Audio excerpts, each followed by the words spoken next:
Hi everyone, welcome back to our channel. My name is Elisa and today I'm bringing you to the most popular part of Doha. I'm currently standing in front of Souq Waqif, which is easily the #1 spot to visit while in Qatar. Now, this will not be another Souq Waqif video because there are actually lots of Dhows out on YouTube. Instead, I want to show you all the other places that you can easily access from here so that you can make the most out of your visit. However, in case you didn't know, Souq Waqif is a traditional market. It does date back over 100 years. Now, in 2006, it was renovated, and that's because there was a fire a couple of years prior, which actually destroyed a lot of the facilities. But although it has been renovated, it has maintained a lot of its charm and traditional Qatari architecture. The best thing to do here is actually just to walk around and get immersed into the architecture. Don't forget to check out all the art installations throughout the place as well. Also, within immediate proximity to the market, you're going to find the Al Quds Fort, Bismillah Hotel, which is Qatar's oldest, and the Souq Waqif Park. So all in all, #1 place to visit. So enough about Souq Waqif, let's head to our first destination, which is the Fanar, which is right behind me. Let's go! Thankfully there's an underpass, which means that we don't have to navigate all the vehicles up there.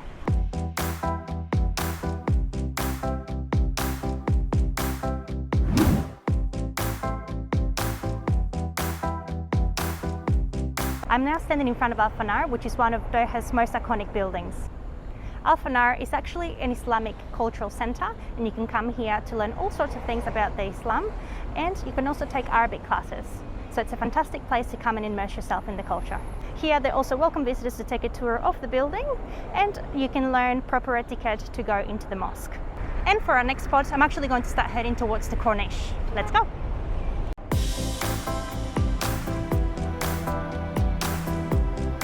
So I'm now walking through the Souq Waqif Park and I'm headed towards the Corniche. We're going to check out the Pearl Monument. If you come here, you cannot miss taking a photo of it.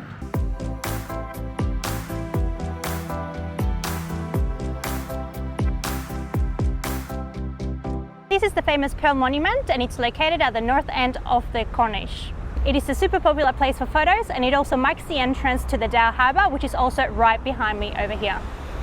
Now, the reason why this is a very significant monument is because before Qatar actually found oil, its industry was based on pearl diving. So since pearling was a significant part of Qatar's history, the pearls remain a very important emblem of Qatari life.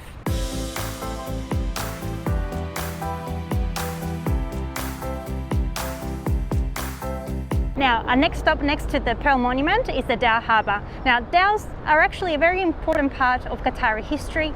The dhow boats were actually used to connect different areas and to bring goods to the city.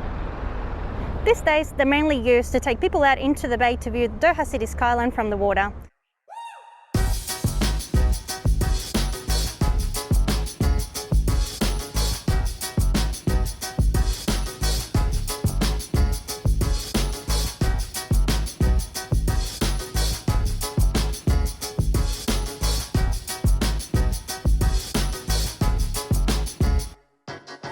So this is a fantastic spot just to come down and stroll, and also you can easily just approach one of the vendors and go for a little cruise out into the bay. Now, if you'd like to take a guess, I'm going to take you to another iconic building here in Qatar. While you think about that one, we're going to zip over to another spot not too far from Souq Waqif.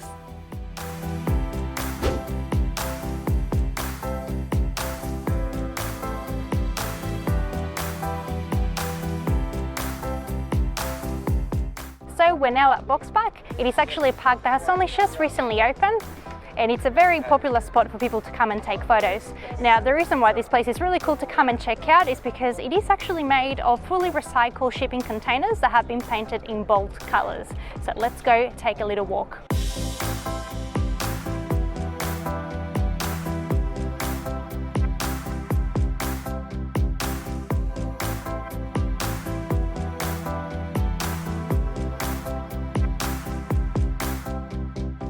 So most of the containers are actually used for commercial and retail spaces. As you can see, not too many shops have actually opened yet, as it's still being developed, so make sure to come back and check out this space again very soon. There's currently a supermarket, which is actually right behind me. There's a coffee shop and a few other shops around here. There's also a few food trucks as well that I'm going to show you next. And don't forget to check the colourful boxes where you can also take some cool pictures.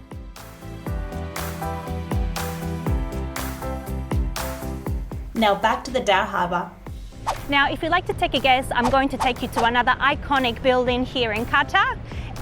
So have you taken a guess yet? It is actually right behind me across the water, and that is the Museum of Islamic Arts. It actually houses one of the most comprehensive Islamic art collections. This beautiful landmark was actually built on reclaimed land, which is an island off an artificial projecting peninsula near the traditional Dhow Harbour.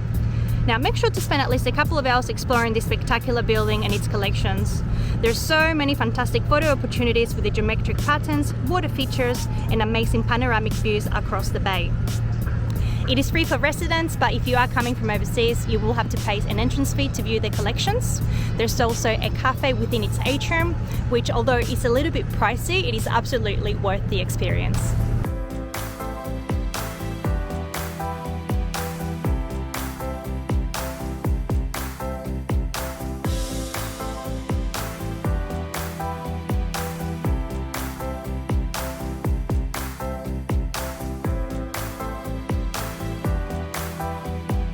So now I bring you to a park which is easily a favorite here in Qatar.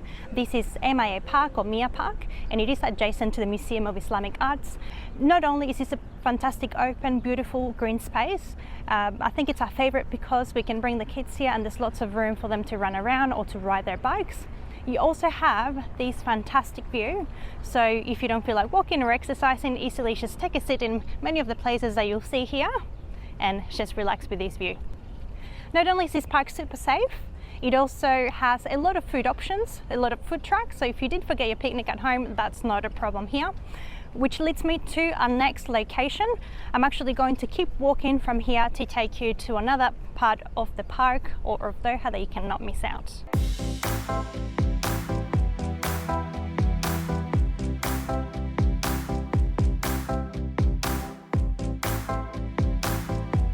So I'm now actually standing at the other end of MIA Park, and behind me you're going to find the sculpture simply known as 7.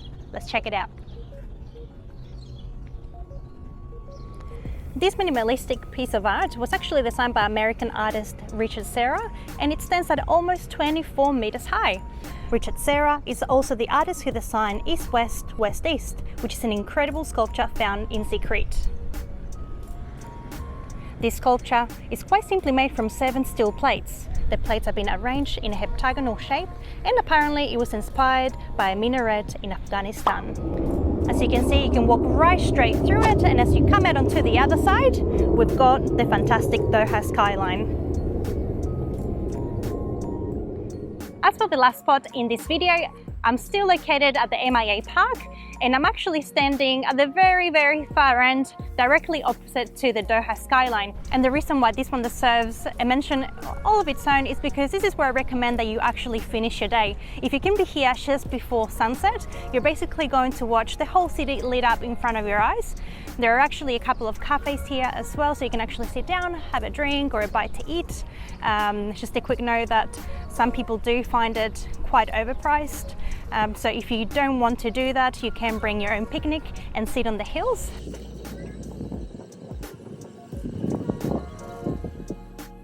Hey guys! Thank you. And if you get too tired to walk back, you can actually hop on one of these buggies. They're actually free for everybody to use, and they can take you right back to the entrance.